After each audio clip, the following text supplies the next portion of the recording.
Goku having the Hakai technique in his arsenal is probably one of the most controversial topics in all of Dragon Ball because there is so much back and forth on whether he is actually capable of performing the technique currently or not.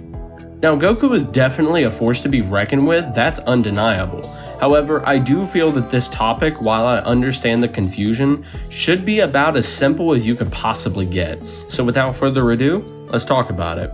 With Chapter 25 of Dragon Ball Super's manga, they released a panel that has utterly shaken the debating and scaling community, revealing Goku unleashing the Hakai technique against the seemingly unstoppable, immortal, fused Zamasu. With one mention of the technique Goku's gonna borrow, he gathers as much divine energy as possible, aims an open palm at point-blank range, and shouts the word, destruction.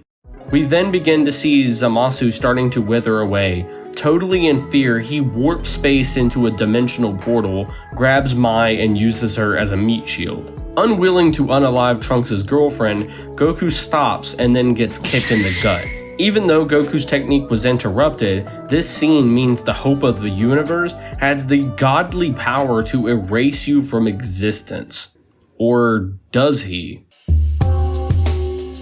Goku throughout his life, even going back to as early as the original Dragon Ball series, has never shied away from being able to mimic abilities and techniques damn near instantly just by viewing it.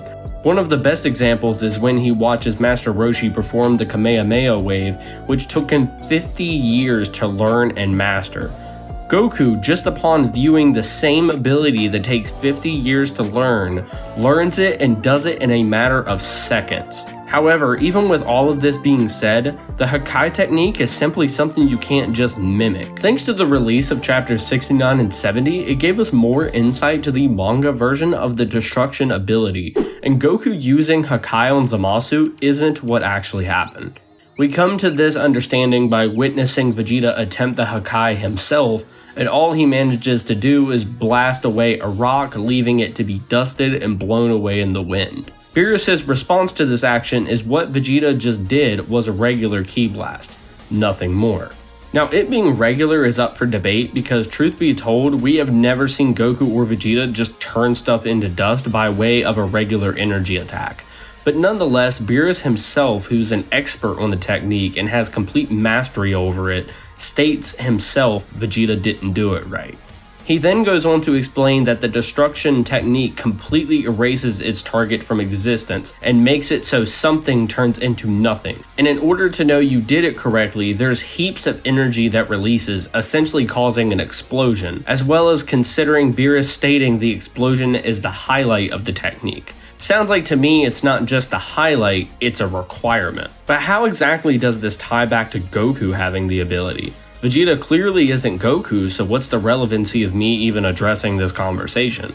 Well, if we decide to go all the way back to chapter 25 and re-examine what Goku was doing to Zamasu, we didn't see Zamasu explode, and we definitely didn't see him turning into absolute nothingness. This idea, paired with the fact that Goku himself states that he attempted the technique but messed it up, all but confirms that what he did wasn't Hakai. A lot of people who argue Goku has Hakai in his arsenal often look at this claim from Goku and thinks that he's referring to when Mai was grabbed and he had to stop. However, he says he messed it up, not that he was interrupted.